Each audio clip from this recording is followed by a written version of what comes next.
اپنے کمرے کے اسٹڈی روم میں بیٹھا وجاہت اپنے لیپ ٹاپ پر آفس کا کچھ کام کر رہا تھا۔ ہانیہ کو دوا کھلا کر سلا چکا تھا۔ حور بھی سکون سے اپنے کمرے میں سو رہی تھی۔ کام کرنا بھی ضروری تھا۔ پچھلے مہینوں میں اس نے کام پر سے مانو توجہ ہٹا دی تھی۔ یہ تو اس کے ڈیڈ اور ہادی کی مہربانی تھی کہ انہوں نے اس کی غیر موجودگی میں سب کچھ بہت اچھے سے سنبھالا۔ اب جلد ہی ہادی اور نیلم کی شادی کی ڈیٹ فکس ہو جائے گی تو وجاہت کو سلن ہادی کو بھی وقت دینا چاہیے، شادی سے پہلے بھی اور شادی کے بعد بھی۔ اس سب کے دوران اسے ہانیہ کا بھی اچھے سے خیال رکھنا تھا۔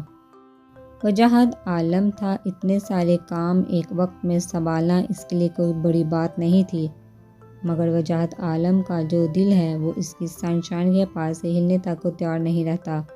ابھی بھی کام کے دوران وہ تھوڑی تھوڑی دیر بعد ہانیہ اور حور پر ایک نظر ڈال لیتا تھا۔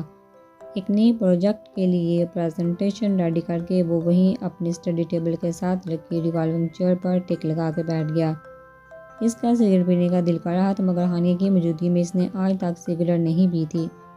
مگر پھر وہ ٹیرس پر آیا اور ٹیرس کا دروازہ بند کر دیا۔ شیشے کے پار اس کی نظریں ہانیہ پر تھی۔ 2 انگلیوں میں سگریٹ پکڑے وہ کسی سوچ میں گم تھا۔ نظریں ہانیہ کے چہرے پر ٹکی تھی جہاں صرف سکون ہی سکون تھا۔ ہانیہ کے ایکس ہسبینڈ نے ایسا کیوں کیا؟ اس نے ہانیہ کی جھوٹی رپورٹ کیوں بنوائی؟ شاید اپنی اس محبت کے لیے جس کے بارے میں ہانیہ نے وجاہت کو بتایا تھا، یا پھر کچھ اور بات تھی۔ وہ خوش تھا، مگر یہ بات اسے سمجھ نہیں آ رہی تھی۔ ہانیہ نے اس آدمی کی بات پر اتنی آسانی سے یقین کیسے کر لیا؟ مگر ایسا اگر نہ ہوتا تو ہانیہ اس کی زندگی میں کیسی آتی؟ کیوں سوچ رہا ہوں میں یہ سب؟ مگر یہ تو طے ہے کہ اس معظم نامی شخص سے ایک بار ملنا تو ہوگا۔ وجاہت نے دیکھا ہانیہ نے چہرے کے تاثرات ذرا بدلے۔ وہ اٹھ کر بیٹھ گئی۔ وجاہت نے سگریٹ پھینک کر اسے جلدی سے اپنے جوتے سے مسل کے بجایا اور ٹیرس کا دروازہ کھول کے اندر آ گیا۔ تب تک ہانیہ اٹھ کے حور کے کمرے میں جا چکی تھی۔ ارے یار تم کیوں اٹھ گئی؟ میں جاگ تو رہا تھا۔ وجاہت نے ہانیہ کے ہاتھ سے حور کی فیڈر بوتل لی اور اس سے ذرا ہٹا کر فیڈر بنانے کے لیے بولنے لگا۔ مجھے لگا اب شاید بزی ہوں گی۔ حور کے رونے کی آواز آئی تو میں جاگ گئی۔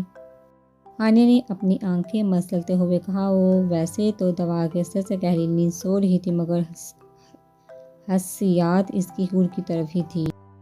ماں تھی، کیسے نہ جاگتی اپنی بیٹی کی آواز پر۔ وجاہت نے حور کو گود میں لے کر پہلے چپ کروایا، پھر اسے دوبارہ لٹا کر اسے فیڈر دیا، جسے حور نے خود ہی پکڑ لیا۔ ہانیہ حور کی بیبی کارڈ کے ساتھ ٹیک لگائے کھڑی تھی۔ میری وجہ سے آپ کا کام بڑھ گیا ہے نا؟ ہانیہ نے وجاہت کی نیند سے بڑی آنکھوں کو دیکھ کے کہا۔ نہیں، ایسا بالکل نہیں ہے، خبردار جو تم نے ایسا سوچا بھی تو۔ وجاہت نے حور سے فیڈر لی۔ اس نے تھوڑی ہی پیا تھا۔ وجاہت جان چکا تھا کہ وہ نیند میں چونک کر اٹھ جاتی ہے اور ذرا سی فیڈر پی لینے کے بعد پھر سے سو جاتی ہے، تو وہ بناتا ہی تھوڑا تھا۔ حور کو سوتا پا کر ہانیہ کے لیے بیٹھتا گیا، لٹا کر اس کے ساتھ ہی لیٹ گیا۔ نیند تو ہانیہ کی اب اٹھ چکی تھی تو وہ اٹھ کے بیٹھ گئی بیڈ گراؤنڈ سے ٹیک لگائے۔ وقت ابھی صبح کے 4 بجے کا تھا۔ ہانیہ نے سوچا وجاہت کو سلا کر وہ تہجد ہی پڑھ لے، خدا نے اتنی بڑی خوشی دی ہے تو شکریہ تو بنتا ہے نا۔ وجاہت نے بالوں میں انگلیاں چلاتے ہوئے فرزانہ اور ہیرا کے بارے میں سوچ رہی تھی۔ وہی تھی مال میں، مگر پھر کیا انہوں نے بھی اسے پہچان لیا تھا؟ ہاں پہچان تو لیا ہوگا، 3 سال پہلے کی ہی تو بات ہے۔ تم سو جاؤ سنشائن، مجھے نیند آ رہی ہے، میں خود ہی سو جاؤں گا۔ وجاہت نے اس کا بالوں میں انگلیاں چلاتا ہاتھ روک کے کہا۔ آپ سو جائیں، نماز میں پڑھوں گی، ویسے بھی رات میں جلدی سوئی تھی تو اب نیند نہیں آنے والی۔ وجاہت نے اسے ایک نظر دیکھا، پھر سر اسباب میں ہلا کر تنبیہ کرتا سو گیا۔ کسی کام کو ہاتھ مت لگانا، تم سے کہا تھا نا کہ تم جب آپ نہیں کر سکتی تو کیا ہے یہ سب؟ معظم ہیرا پر چلا رہا تھا جو مال جانے کے لیے ریڈی ہو کر ناشتہ کر رہی تھی۔ بھائی بحث نہ کریں، مہرو کی شادی سر پر ہے، آپ کے پاس جاب نہیں ہے۔ ہماری شادیوں کی جو سیونگ ابو کر کے گئے تھے وہ آپ نے اس سو کالڈ سونے پر لٹا دی، مگر شادی اس نے پھر بھی آپ سے نہیں کی۔ میری شادی ٹوٹی ٹھیک ہے، مگر میں مہرو کی شادی ٹوٹنے نہیں دوں گی۔ ہیرا بھی اب باقاعدہ چلا کر معظم سے بات کر رہی تھی۔ فرزانہ اسے بتا چکی تھی کہ کیسے معظم نے ہانیہ کی جھوٹی رپورٹ بنوا کر اسے طلاق دی۔ ہیرا کو ہانیہ بہت پسند تھی، مگر اس وقت وہ پڑھائی کر رہی تھی تو ہانیہ سے اتنا میل جول نہیں رکھتی تھی۔ ہاں البتہ شادی کے 1 سال بعد اس نے مہرو اور اپنی ماں کے منہ سے ہانیہ کی برائی سنی تو وہ پھر ہانیہ سے تھوڑا اور کھنچ سی گئی، مگر بری وہ اسے پھر بھی نہیں لگتی تھی۔ اور اب اپنے بھائی کے کارنامے سن کر اسے ہانیہ کے لیے بہت برا لگ رہا تھا کہ بے قصور ہوتے ہوئے بھی اس نے اتنا کچھ سہا، مگر دیکھو اللہ نے اسے اس کے صبر کا پھل بھی دیا۔ مگر اس کے بھائی کا کیا اس کے سامنے آیا، مگر لگتا یہی تھا کہ معظم کو اس بات سے ذرا بھی فرق نہیں پڑتا تھا۔ وہ پھر بھی سونیا کا دیوانہ بنا رہا، اور پھر جب معظم کی جاب چلی گئی تو سونیا نے فوراً ہی اس سے تمام تعلقات ختم کر دیے، اور کچھ وقت بعد معظم کو پتہ چلا تھا کہ سونیا نے ایک بہت ہی امیر مگر اپنے سے کئی بڑے بزنس مین آدمی سے شادی کر لی تھی۔ جس دن میں مر جاؤں اس دن تم گھر سے باہر نکل کر نوکری کر لینا۔ معظم کا ایک آنکھ نہیں بایا ہیرا کو مال کے یونیفارم میں جاتا دیکھ کر۔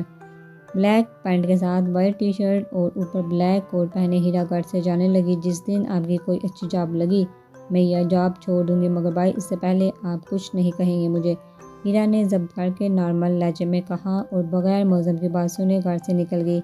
دیکھ رہی ہیں آپ امی کیسے زبان چلا رہی تھی مجھ سے۔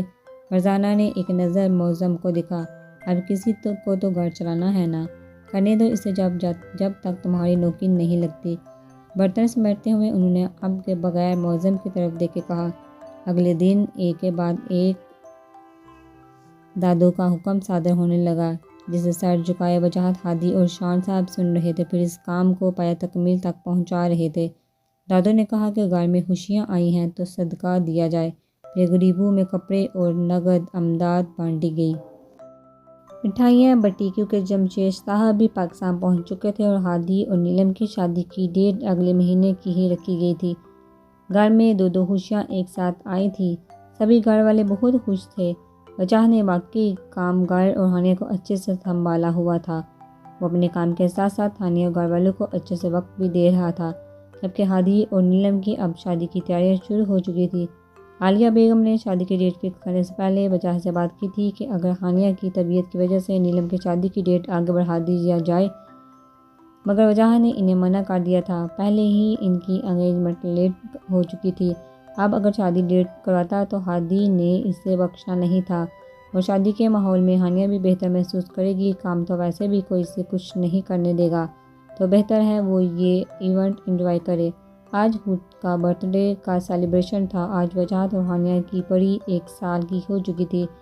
پارٹی گھر کے بجائے ایک بڑے سے ہوٹل میں رکھی گئی تھی۔ وجاہت نہیں چاہتا تھا کہ گھر میں کوئی پھیلاوا ہو، اسی لیے اس نے تمام انتظامات ہوٹل میں کروائے۔ ہانیہ اور حور کو سیم شاکنگ پنک کلر کی پرنسس گاؤن تھے جو کہ نیلم اور ہانیہ نے سلیکٹ کیے تھے۔ نیلم کا بھی تقریباً ویسا ہی تھا، مگر کلر وہ ہمیشہ ہادی سے میل کھاتا ہی پہنتی تھی۔ ابھی بھی وہ گرے رنگ کے گاؤن میں پارٹی میں جانے کے لیے اپنے کمرے سے نکلی۔ لائٹ مگر گلیمرس میک اپ کیے بالوں کو میسی بن میں مفید کیے ہوا تھا، جس کی کچھ لٹیں نیلم کے چہرے پر تھی۔ گلابی لبوں پر گلابی ہی لپ گلو لگائے وہ ہادی کی سچ مچ پرنسس ہی لگ رہی تھی۔ ہادی بھی گرے کلر کے سوٹ میں بالوں کو جیل سے سیٹ کیے کلین شیو میں وہ بھی ہانیہ کا پرنس ہی لگ رہا تھا۔ چلیے پرنسس، ہانیہ جو کب سے نیلم کے دروازے کے باہر کھڑا اس کا انتظار کر رہا تھا، اب اسے بہت غور سے دیکھنے کے بجائے چلنے کا کہا تو نیلم اسے گھورنے لگی۔ اتنی محنت سے اور دل سے تیار ہوئی تھی وہ، مگر مجال ہے ہادی نے اس کی تعریف میں ایک جملہ تو دور ایک لفظ بھی کہا ہو۔ کیا ہوا، کہاں کھو گئی؟ ہادی نے اس کے چہرے کے آگے چٹکی بجائی تو نیلم منہ بنا کر ہادی کے آگے چلنے لگی۔